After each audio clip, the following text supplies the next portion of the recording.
O vídeo é sobre fake news e como é que a gente vai fazer para controlar a disseminação de informações falsas e de discursos de ódio pela internet.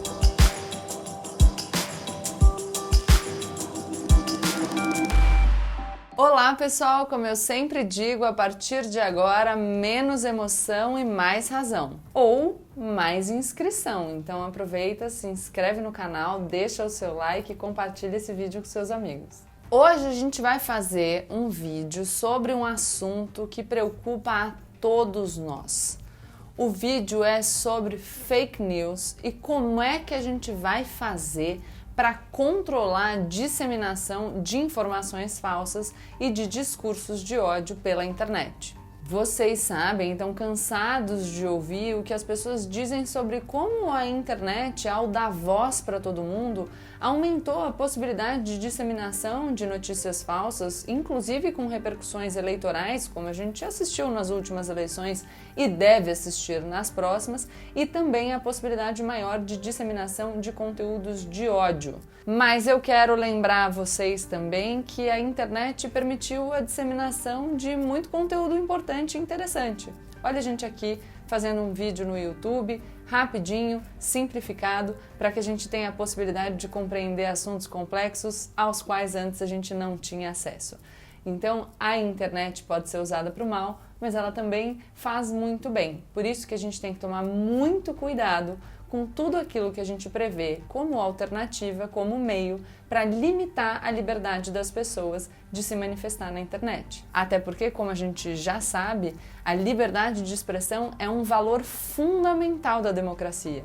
Então a gente precisa regular as novidades que aparecem no mundo que a gente vive, mas sempre tomando muito cuidado para a gente não tolher de forma demasiada a liberdade de ninguém. Porque, como eu sempre digo para vocês, quando a gente alimenta o monstrinho do autoritarismo, às vezes de propósito e às vezes porque a gente não prestou atenção, a gente pode achar que a gente só está limitando o direito do outro, mas ele fica forte, volta e come a gente e o nosso direito. Então, diante dessa introdução, vocês devem saber que existe no Senado, tem também na Câmara, mas o que está andando mais é o projeto de lei no Senado, que é um projeto que regula a disseminação de informações nas plataformas de internet e nos serviços de mensagem. Esse projeto, que foi apresentado pelo senador Alessandro Vieira, sofreu diversas emendas e na semana passada a gente teve a apresentação de um relatório final e esse projeto seria votado já na semana passada, mas aí os senadores falaram, opa, peraí, a gente precisa de um pouquinho mais de tempo para conseguir avaliar esse novo texto que nos foi apresentado. E diante dessa resistência dos senadores em votar o texto ao qual eles tiveram acesso só pouco tempo antes da sessão para o qual estava marcada a discussão desse projeto, a gente consegue chegar no ponto das principais divergências em relação ao momento em que esse projeto deveria ser votado. De um lado, tem pessoas falando que a gente está tratando de uma questão urgente, em primeiro lugar porque a gente está no meio de uma pandemia e informações falsas no meio de uma pandemia podem significar a morte de pessoas e também porque no final do ano a gente tem eleições, então a gente precisa garantir aí uma maior transparência, uma maior confiança na disseminação de informação, porque a gente depende disso para que a gente tenha um processo eleitoral melhor e capaz de fazer com que as pessoas escolham os seus candidatos alicerçados em informações verídicas. De outro lado, a gente tem o pessoal dizendo, olha, mas a gente precisa discutir isso, inclusive com a participação da sociedade civil, de uma maneira mais detalhada. Não dá pra gente resolver, regular uma questão que de fato é fundamental com tão pouco tempo e com tão pouco debate. Na minha visão, as duas opiniões estão certas. A gente tem de fato uma questão urgente, muito sensível e importante, mas a gente precisa desenvolver o debate de forma detalhada para que a gente não corra o risco de aprovar uma regulação que saia, enfim, um remédio que saia pior do que a doença, já que essa expressão foi muito falada nos últimos tempos. Então, precisamos regular? Sim. Agora, a forma como vamos fazer isso, a gente precisa debater. Um bom exemplo é a história do Marco Civil da Internet. A gente ficou discutindo a legislação por 5 anos até a gente chegar numa versão que foi considerada a melhor para ser aprovada. Precisamos demorar 5 anos? Não, mas a gente não pode correr o risco de passar a carroça na frente dos bois. Então, porque a gente está com pressa e emocionado, não ter calma para discutir a coisa com a atenção que ela merece. O ponto é evitar dar grandes saltos para a gente dar passinhos seguros. Importante dizer, entretanto, que esse texto que tem início lá no Senado, muito provavelmente quando for para a Câmara dos Deputados, deve ser modificado, o que significa que ele vai ter que voltar para o Senado para ser avaliado de novo em relação às alterações promovidas na Câmara. Então, com isso, a gente ganha um pouquinho mais de debate. Se for aprovado, tá, gente? Então, sim, conjecturas. Dito isso, eu queria falar um pouco de alguns trechinhos específicos sobre o projeto que foi apresentado para a gente pensar sobre o assunto. O primeiro ponto de debate é a questão da identificação dos usuários.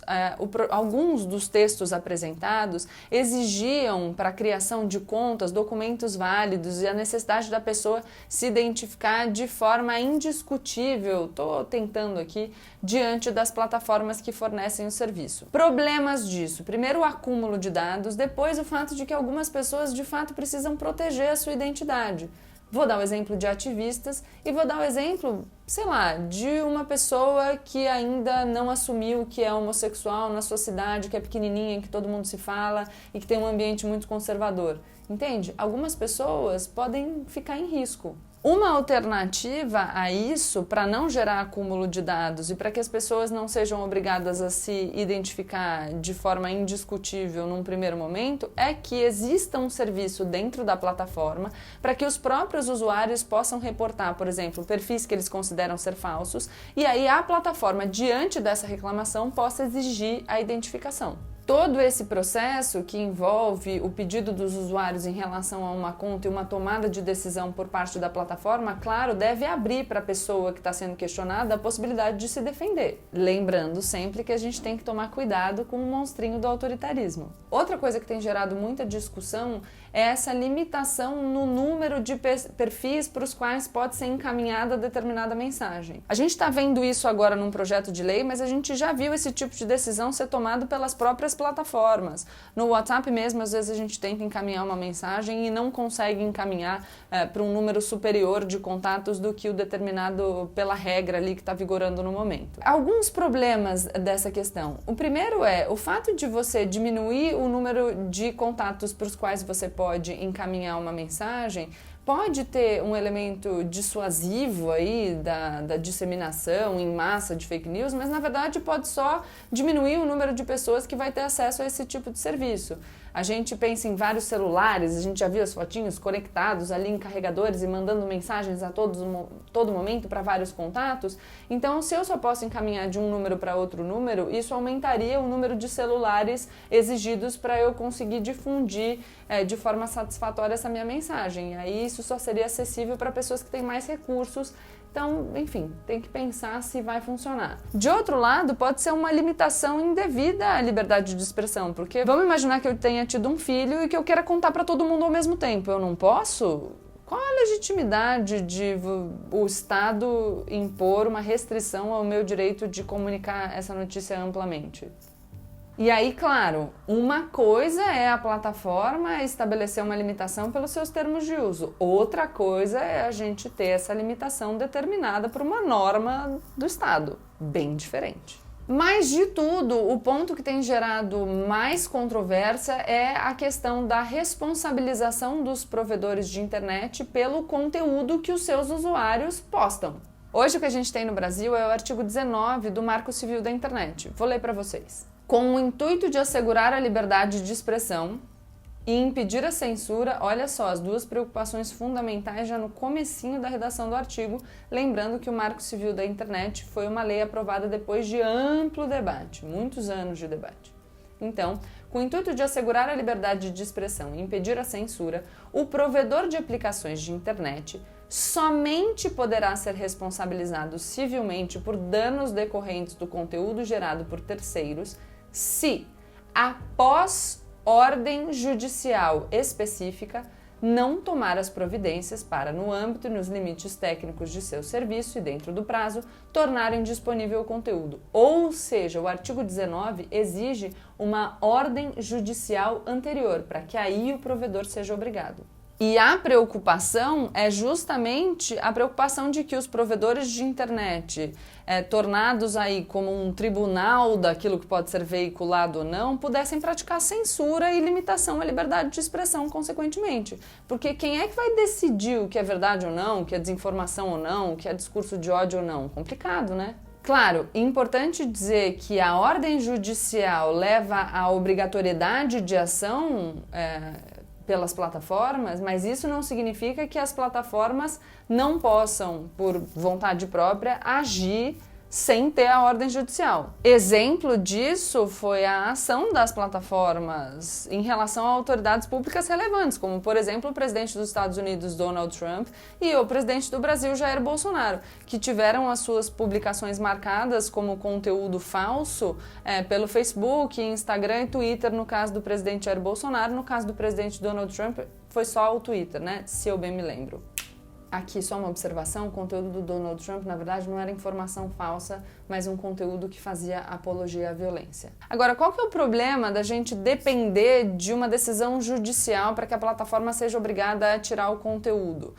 O problema é que a gente gera uma demanda pelo Poder Judiciário muito grande. A gente sabe que no Brasil o Poder Judiciário não é a coisa mais rápida que existe, né?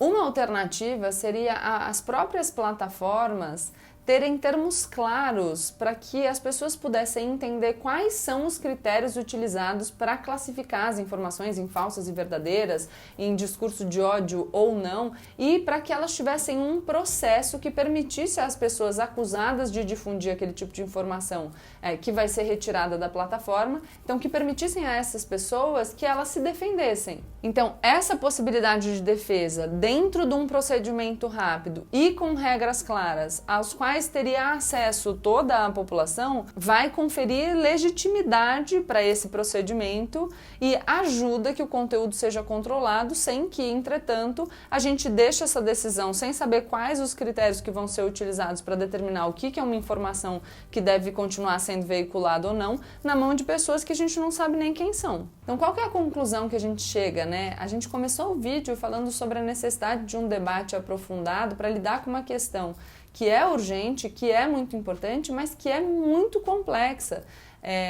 A gente precisa entender que mesmo nós que trabalhamos muitas vezes com internet, não conseguimos entender exatamente como que a coisa acontece com o algoritmo da plataforma, como que funcionam esses sistemas para decidir o que é falso, o que não é. E se a gente não sabe como essa coisa funciona, os congressistas também não sabem, os juízes que acabam tendo que lidar com essas questões também não sabem. Então, tudo depende de um processo de amadurecimento da sociedade e de ampla discussão sobre esse assunto. Depois, claro, a gente sempre tem que retomar aquela discussão sobre a dificuldade que é decidir o que é fake news. Porque muitas vezes a informação falsa, ela não parte de fato de dados falsos. Ela manipula a forma de entregar a informação de uma maneira que a conclusão a partir daquilo que é dito é uma conclusão falsa, ainda que alicerçada em dados verdadeiros. Vou dar um exemplo para vocês de uma propaganda muito famosa do jornal Folha de São Paulo. A propaganda dizia o seguinte, então vamos imaginar aqui, tinha uma imagem preta e a câmera ia afastando até que no fim da propaganda a gente pudesse ver a imagem de uma pessoa definida. Então, imaginem aqui comigo, depois vocês podem procurar na internet essa propaganda. Eu não poderei colocar nesse vídeo por uma questão de direito autoral. Mas a propaganda dizia o seguinte: este homem pegou uma nação destruída, recuperou a sua economia e devolveu ao seu povo. Em seus 4 primeiros anos de governo, o número de desempregados caiu de 6 milhões para 900 mil pessoas. Este homem fez o produto interno bruto crescer 102% e a renda per capita dobrar. Aumentou o lucro das empresas de 175 milhões para 5 bilhões e reduziu uma hiperinflação a no máximo 25% ao ano. Este homem adorava música e pintura e, quando jovem, imaginava seguir a carreira artística. E quando você acabava de ouvir essas palavras, você se deparava com a figura de Hitler. E a frase final da propaganda era: é possível contar uma mentira dizendo só verdades. Então, essa é a dificuldade. Quem é que vai dizer o que é informação falsa? Quem é que vai decidir o que é que pode circular? Será que isso, que na nossa imaginação pode restringir a propagação de informações que a gente considera inverídicas, daqui a pouco não pode servir para restringir o nosso direito de difundir informações que a gente considera muito relevantes? Por quem são controladas essas plataformas? Quais são os interesses que vão determinar que tipo de informação que eles vão decidir se pode circular ou não? É muito complicado. E aí, nesse sentido do quem é que vai decidir ou não, a gente teve notícia nos últimos dias de grandes empresas pressionadas por organizações da sociedade civil dizendo que vão parar de anunciar em algumas plataformas da internet porque são contra a veiculação da sua propaganda do ladinho ali de publicações que propagam mentiras ou discursos de ódio. Isso foi muito festejado porque, como todo mundo sabe, o discurso de ódio, o discurso que pega as pessoas de uma maneira visceral, é um discurso que engaja muito. E, portanto, as plataformas que vendem publicidade, que ganham dinheiro, mais dinheiro quanto maior for o engajamento, teriam uma tendência de manter esse tipo de discurso nas suas plataformas para que elas possam ganhar mais dinheiro. E aí a iniciativa dessas empresas de dizer que vai suspender os anúncios gera uma pressão comercial sobre essas plataformas para que elas melhorem os seus filtros e as suas estratégias de controle de difusão desse tipo de informação. Muito interessante, mas a gente também precisa sempre ficar atento para saber quem são essas organizações da sociedade civil, quem é que está dizendo quais são os discursos que não devem ser veiculados, quem é que está dizendo que determinadas plataformas são plataformas específicas destinadas à propagação de notícias falsas, enfim. Tudo isso é muito complicado e a gente tem que prestar atenção. Alguns pontos que eu acho muito importantes para a gente pensar. Nenhuma lei que pretenda regular a disseminação de fake news vai conseguir substituir a necessidade que a gente tem não só de educar as pessoas sobre a melhor maneira de se informar, de lidar com essas novas plataformas, de lidar com novas tecnologias, mas também educar as pessoas no geral. A gente sabe que no Brasil o problema de educação é um problema muito sério. Outra coisa que eu acho relevante para a gente se preocupar, tanto como consumidores de produtos que são disponibilizados pela internet, como enquanto produtores de produtos que são difundidos via internet, é o quanto a gente lança mão do tipo de engajamento que movimenta essa parte mais visceral dos seres humanos. Quando eu faço um canal aqui dizendo que a gente precisa ter mais razão e menos emoção, é isso que eu estou querendo propor. O meu tom mais ameno, a minha decisão de não me engajar em brigas na internet, nem que seja para gerar repercussão, a minha decisão de falar sobre os assuntos algum tempo depois que eles acontecem, para que isso nos permita uma reflexão mais racional sobre aquilo que está sendo discutido, é um movimento para que a gente encare a internet e os assuntos políticos que são postos na internet como algo que deve ser abordado com calma e frieza.